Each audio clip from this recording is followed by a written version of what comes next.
clothes off! No, it isn't. Well, what's that then? Just a flesh wound. It is Halloween, my favorite time of the year, and this year I have decided to recreate the Black Knight from Monty Python and the Holy Grail.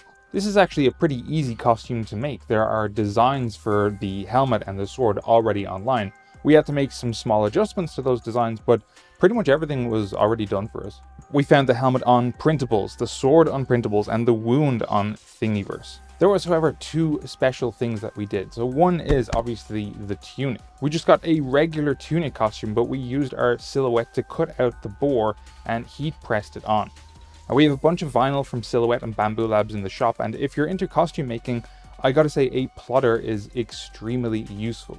And while you can 3D print onto fabric, having a vinyl cutter makes it so much easier.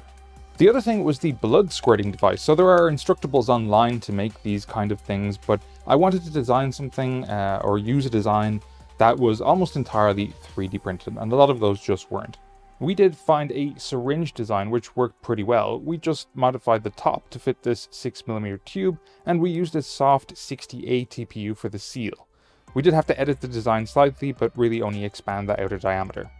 We did try 95A, but it was just a bit too hard for this, so we went for something softer. You know you've got a good seal when you hear this pop. Nice. All you have to do is push the syringe and boom, squirty blood. But a lot of work had to be done in putting together all the parts to make the helmet and the sword. Let's look into that. Alright, so I have all these parts I printed for the costume, and of course I gotta stick all these together. There was some warping on the blade parts, which can happen, but luckily the sword design has these pegs that is going to make sticking them and filling them easier. All I need to do is super glue the holes in the pegs.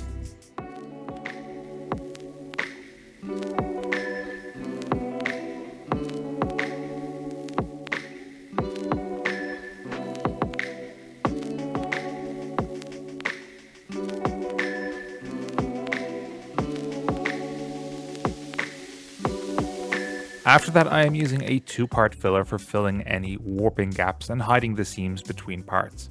Always wear gloves, guys. I'm being quite rough. Everything is going to be sanded later. Speaking of tools, I rarely get a chance to use this Dremel we have. It is cordless and very easy to use. I'm just using it to get rid of any inaccuracies that you wouldn't be able to remove easily with something like a deburring tool. Moving on to the helmet, I am once again gluing all parts together and then again filling any gaps and the seams between parts.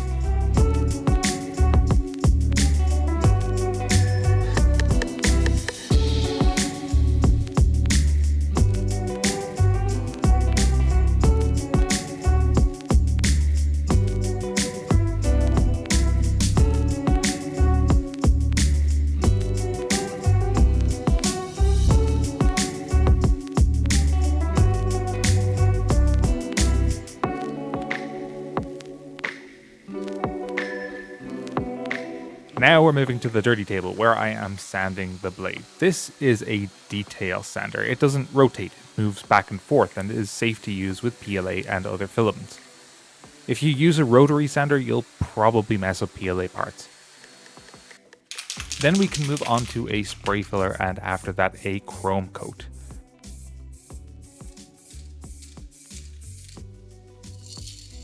Next I'm using a gold coat for a subtle luster and then a light black coat and rubbing it out with a sponge.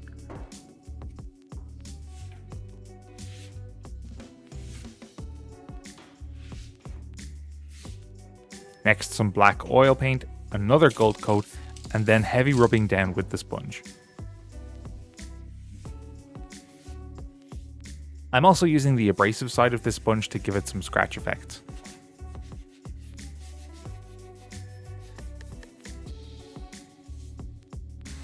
Now sanding the helmet and more sanding, of course.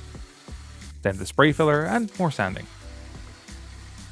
I'm doing the same thing with painting as I did with the sword, although I forgot to capture the dribbling, which can give a great blotchy and aged effect. Lots of rubbing down again and more oil paint.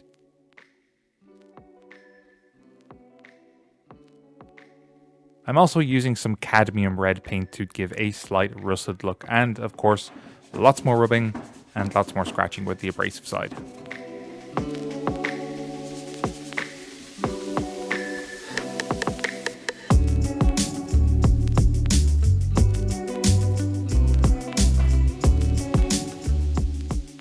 I'm pretty happy with how this turned out. I hope you guys have a cool 3D printed costume for a party tonight. And while you might not have enough time to print this for something tonight, there is always an excuse to dress up. So we have included the designs down below, as well as the remixes for things like the blood squirty syringe.